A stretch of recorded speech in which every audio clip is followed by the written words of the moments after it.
effort right from the jump. Victor Wembanyama going inside out, dunks, layups early on. Steph Castle and Dylan Harper phenomenal in the way in which they were attacking the baskets. So yes, Draymond is right, the more aggressive team. Now, obviously, there is a line, and you have to stay within that, or stay within that, below that line, so to speak.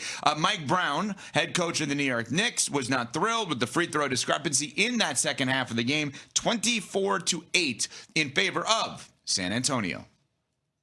I never thought I'd be in the NBA Finals and see a team get 24 free throw attempts in the second half to another team's 8. There were opportunities for fouls to be called to at least try to even the free throws out. Again, maybe we fouled that many times, but they fouled too. And it's not shown at the end of the day on this box score. In all fairness to Mike Brown, he did start that conversation by fully giving credit to the Spurs, Mitch Johnson, and the team. I just want to point that out. It's not like he avoided that altogether. I remember, he did that. That needs to be pointed out. So this is not just a complaint about the officials. Smalls, does he have a point, though? He does have a point, but also the turnover is a factor. The Knicks shot 36% in the second half, 7 for 27 in the fourth quarter. I don't think the calls or lack thereof, even though there is a disparity, were the reason why the Knicks lost the game. And the players echoed that sentiment last night. And obviously, as we've seen in the NBA, particularly in these playoffs, saying that in the media space will potentially influence the way the game is called in Game 4. So if you're Mike Brown, you say something. But yeah, there was a disparity last night, but I don't think it's the reason why they lost the game, CC. The Knicks had 2 more fouls than the Spurs. It didn't feel like a disparity to me. The whistle goes both ways. The Knicks had 5 more fouls in the second half than the Spurs did. The Spurs had 3 more fouls than the Knicks did in the first half. It's not just a matter of the fouls, but it's when you get them. If you get the majority of your fouls in the second half, and when you're tired and you're out of position defensively, sometimes that can happen, that's what you get. I thought what put the Knicks behind the 8 ball when it comes to fouling is staying with the lineup of Landry Shamet and Jordan Clarkson and Jose Alvarado too long. 23 minutes for Shamet, 12 minutes for Alvarado, 13 minutes for Clarkson. Did have 10 points, but none in the fourth, I don't believe. Clarkson had a 3-point make. I think it was a 3-point. But anyway, there was no reason to stay with those guys in, the final 3 minutes of the third quarter and the first 3 minutes of the fourth quarter? Why are those guys playing that extended of a stretch? I get it, Brunson in foul trouble. I understand it. But there's no reason to have those 3 guys on the court for that extended period of time. He did it earlier in the series. He did it again last night, and it came back to bite him in the ass. And that's how you go the first 3.5 minutes of a quarter without scoring a single point. That's what puts you behind the 8 ball more than the whistles from the refs. Mm-hmm. So blame them. Blame yourself. Don't blame the refs. I understand you want to try to flip it and deflect blame and try to instill confidence in your guys and avoid this impending doom that seems to loom over the Knicks anytime something goes good with this franchise. Mm-hmm. But you got to call it like you see it if you're head coach. You got to be the mirror for your team. And last night he wasn't that. The Knicks were not as good defensively last night as they've been in the previous 2 games of this series. Last night was the first game that the Spurs had in these playoffs where they didn't have double-digit turnovers. The first time in the entire playoffs. Series with Portland, series with Minnesota, series with OK. First time in the playoffs where they didn't have double-digit turnovers. That to me speaks to the Knicks not being in positions like they're accustomed to being in, not being sound fundamentally, not moving their feet and sliding the way that they're supposed to, not being connected, not being on a string.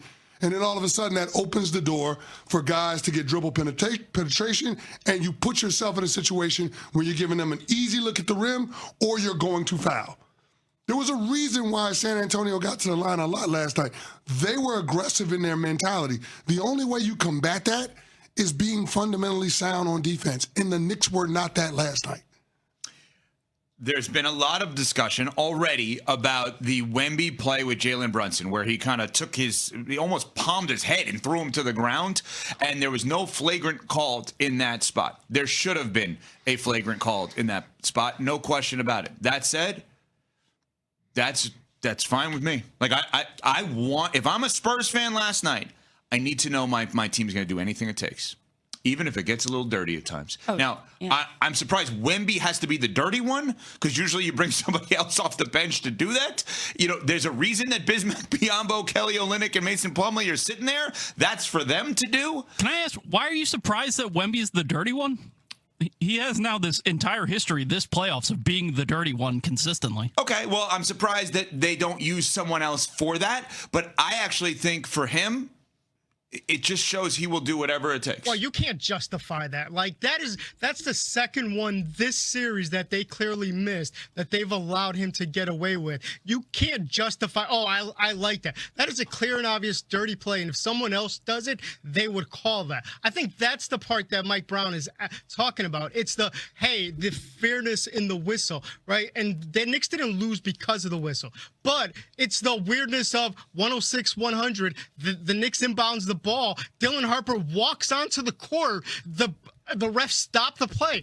If you have that's 6-on-5. That should have been a technical. There was no response to that. It's that's I think what Mike Brown is talking about. But Wemby is at this point now. Remember, he already has he got a flagrant 2 because he got ejected. So already has 2 points. At 4 points, he gets suspended. So there's and yes, I'm a agitated Knicks fan this morning who got 2.5 hours of sleep. But but that's part of it, right? Like, they're gonna make sure that they don't do anything for him to get ejected. So that Once again, I like it. But that's again, I like it. And if that happened to against your team, you'd be like, all right, cool, right?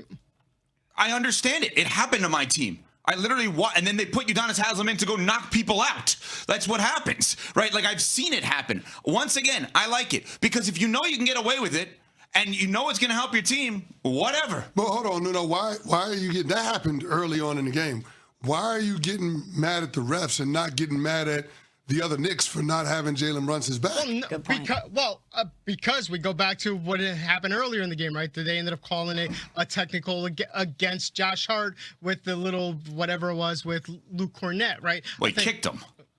He moved him out of the way. Like, it was He moved him out of the way. Wemby definitively should have been called for flagrants. There's no question he should have been called for flagrants. So should Josh Hart. And I love Josh Hart. He politely moved him out of the way. With his shifted feet. him a little. With his feet. No, he pushed him when he got up. He didn't. He kicked him.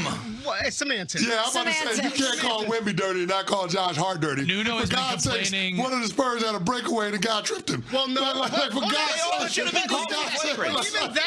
Even that one, Come on. even that one, I saw that. If you look at the whole review of that, Vassell kicks the ball before he gets tripped. Oh, my I'm God. down 2-0. I'm on the Come road. on, man. My sports life is on the line. I'm doing whatever it takes. You got to be desperate. Yeah, they were desperate. They should have been desperate, That's and fine. they We were. talk about the when it's going to change, when we are going to reverse course on this love affair of Wemby. Stuff like this will add to it, and especially if they continue to win, like this stuff of him being a dirty player will add to the people turning on him. That's just, is that not fair to say that? I think non-Knicks fans don't care about that.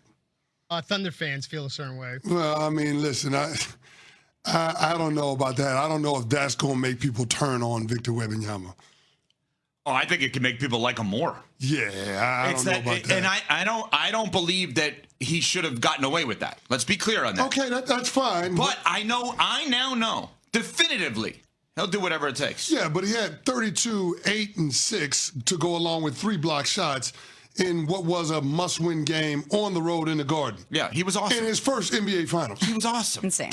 He was not awesome in the first two. The Jalen Brunson thing, I get it, but people are going to go the other way in terms of having more adoration for Victor Wembanyama 100%. if he can step up and have that type of performance on the road. So I hear what you're saying, Nuno, but I think you're a little too close to it because you are a Knicks fan.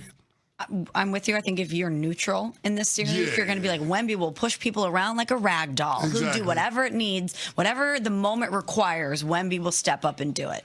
And same will be said for me about Josh Hart. I know he will do whatever it takes and stand up to anyone at any time to do for his team. I love it. This is, Breen and Legs and RJ said it on the TV broadcast last night. It's game 3 of the finals. This is when it starts to catch up to everybody, where they get annoyed with each other. But here's the thing, though, and I hate the pearl clutching by Nuno because he knows this. Like, when you get to this level, championship basketball, you're going to have some goons on the court. You just have to. And quite frankly, San Antonio doesn't have a lot of big guys. They don't have a ton of front court players that are goons. So Wemby has to be that. That's right. And everybody understands that. Their big guys are their small guys. Like, yeah, Steph Castle is a goon, Yeah. but he's a backcourt player. Like, you need your front court guys to be that. Kendrick Perkins was that. Udonis Haslem was that. Yeah. We've seen Draymond do it, Yeah, obviously. exactly. Draymond Green is that. Like, you have to have those guys. Right. Coming up, we got some power rankings Hey brought to us by now. SoFi. Next on Sportsmanlike on ESPN Radio. Hey, this is Rich Eisen coming up on Tuesday.